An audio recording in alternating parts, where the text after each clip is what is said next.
Like, okay, I think we're going to make it just in time here. So on our last topic for the night, Roy Moore lost the special Alabama election on Tuesday to an abortion extremist liberal in a heavily Republican state. Now, we're going to quickly go over some of the topics here. Accusations against Roy Moore included that he dated a 16, 17, and 18-year-old when he was in his 30s, but age of consent at that time was 16, and he also asked the permission of the parents. Creepy? Yes. Illegal? No. Yep. Right? There was also the accusation from a woman who was 14 at the time that he touched her over the bra and panties. Okay? Or underwear, whatever. Yep. That's kind of a disgusting word to use with a 14-year-old. Yeah.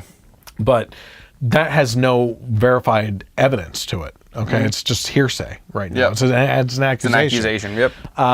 So creepy guy, yeah. Whatever. Okay. I personally wouldn't have voted for Roy Moore, but Alabama put themselves into a bad situation in the primaries themselves in the first place. Trump originally backed Luther Strange.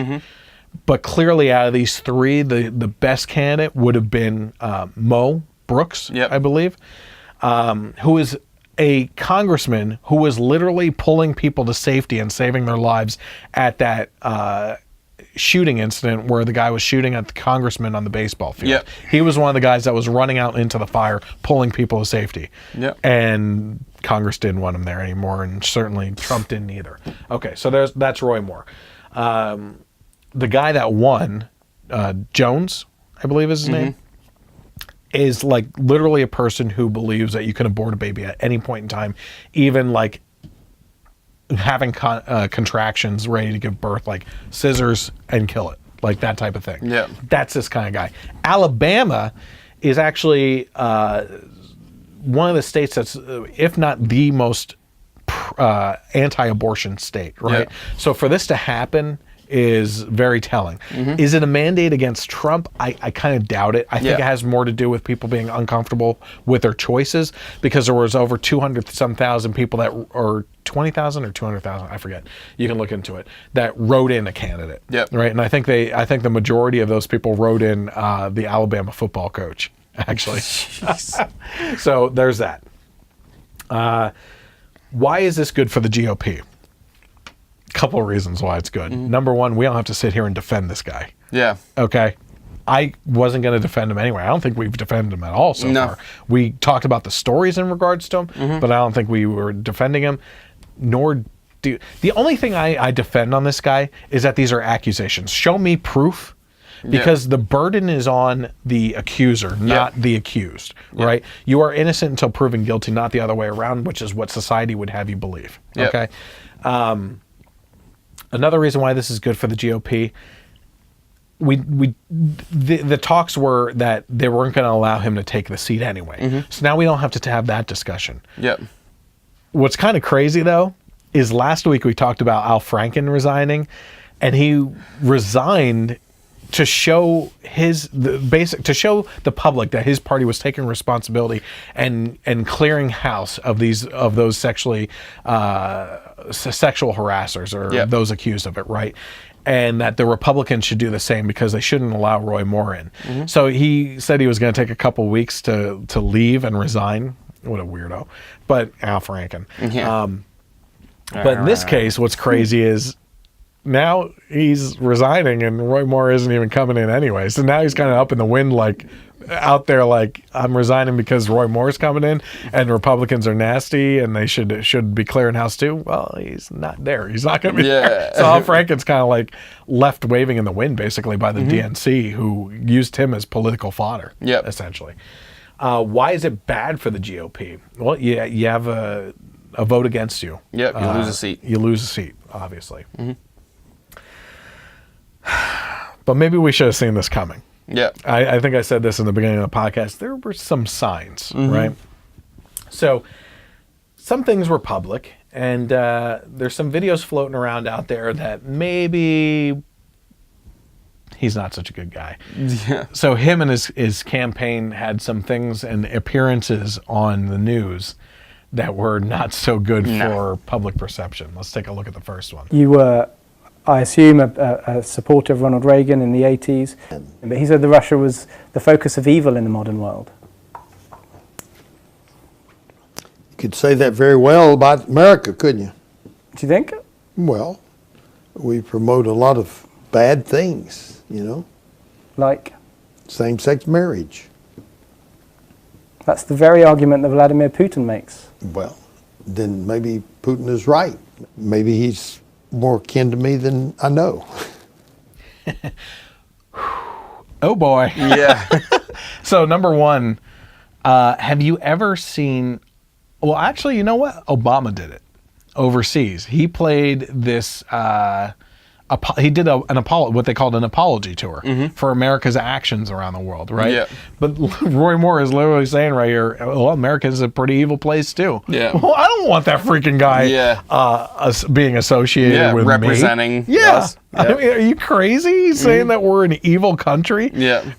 You know, your opinion on gay marriage is one thing, but my word. Yeah. And then like Putin, well, you know, what I didn't show here is him speaking in Russian to Oh, Putin. God. Oh, my gosh.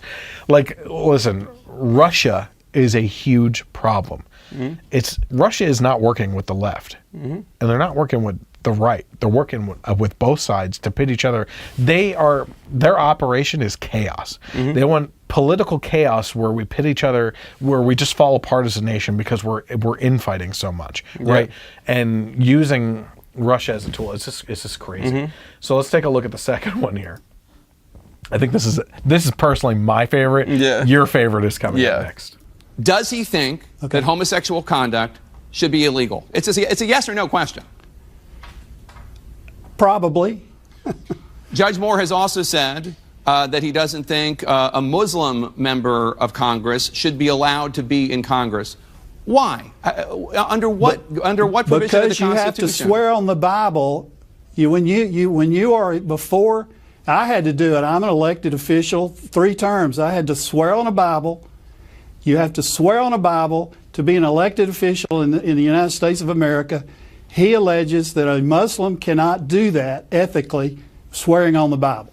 You don't actually have to swear on a Christian Bible. You can swear on anything, really. I don't know if you knew that. You can swear on a Jewish Bible. Oh, no, you can I swore on the Bible. I've done it 3 times. I'm sure Judge. you have. I'm sure you've picked a Bible, but the law is not that you have to swear on a Christian Bible. That is not the law.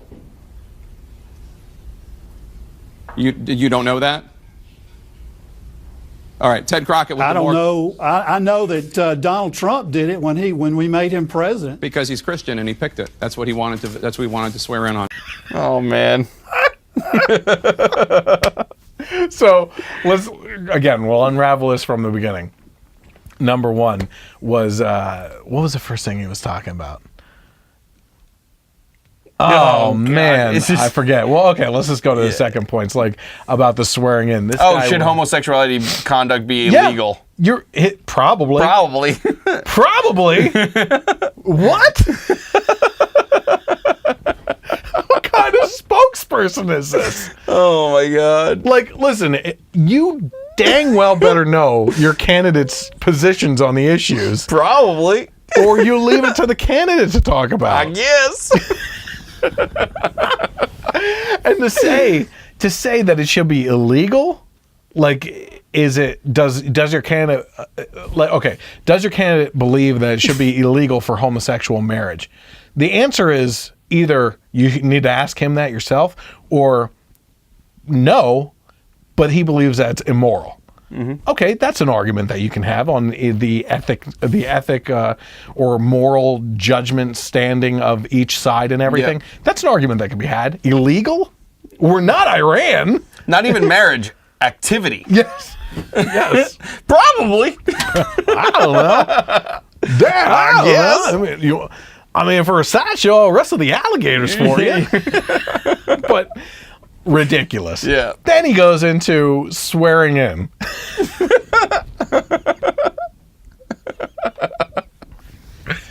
Oh my gosh. So the long pause. Yeah, he's blankly staring at the camera like like a deer in headlights.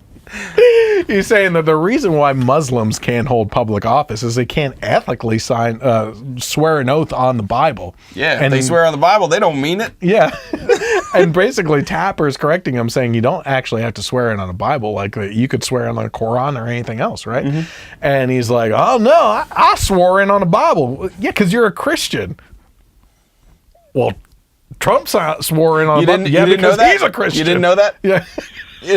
No, it's better than just that stare. Yeah. He left his mouth open, too, for as a fly trap. Yeah. Oh, my gosh. So bad. Okay, let's hit up this last one here real quick, too. Fake news would tell you that we don't care for Jews. I tell you all this because I've seen it all, so I just want to set the record straight while they're here.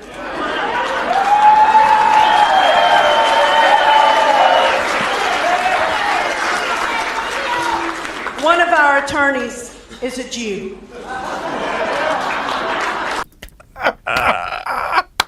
Oh, it's about that time. I just want to set the record straight for fake news since they're here. They say we don't like Mexicans.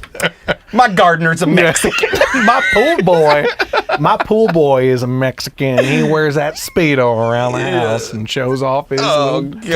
That was like the night before the election. Yeah. One night or two before. Did you see Roy Moore in the background? He's like, freaking A. Good God dang it.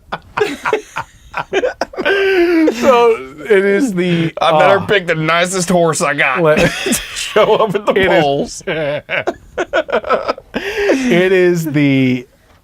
Listen, it is the response from the left all the time of, Republicans will say that they're not racist because they have black friends.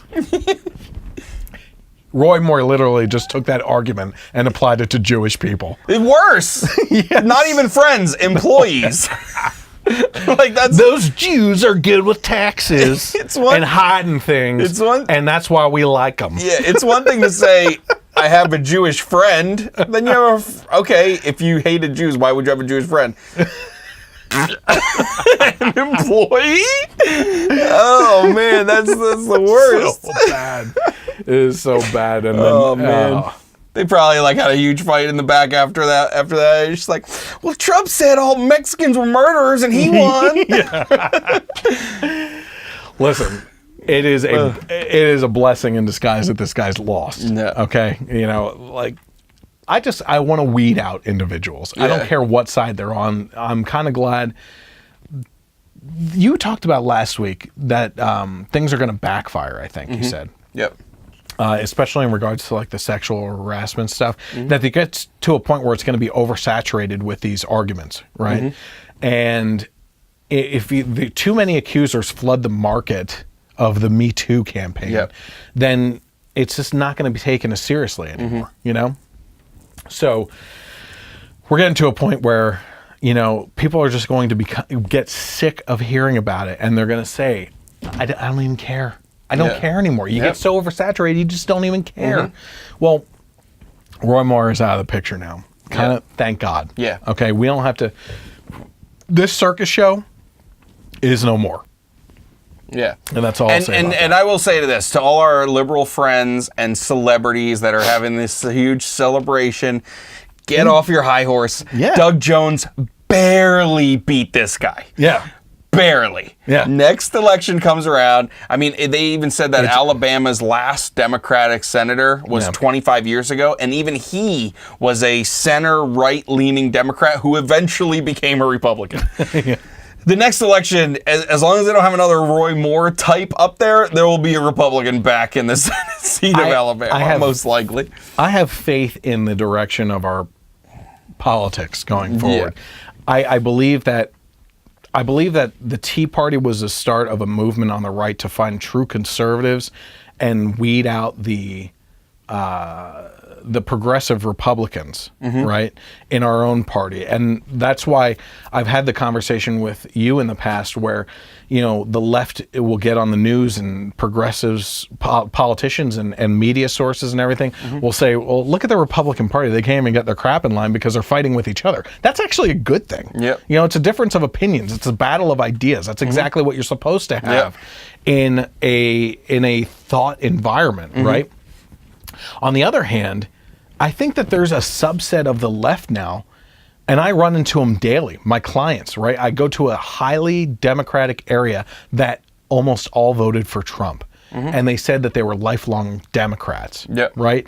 I think there's a movement within the Democrat Party that is just starting to come out now where they see that there's too much political correctness and everything else going on, and that stuff's falling apart, and hopefully they start weeding out their own party, and hopefully there's a political revolution to get rid of these just bad progressive politicians on both sides of the aisle in our political atmosphere. For sure. So I want to thank everyone for tuning in.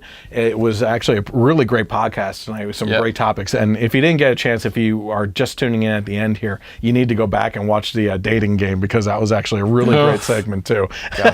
Way to make me look like a racist.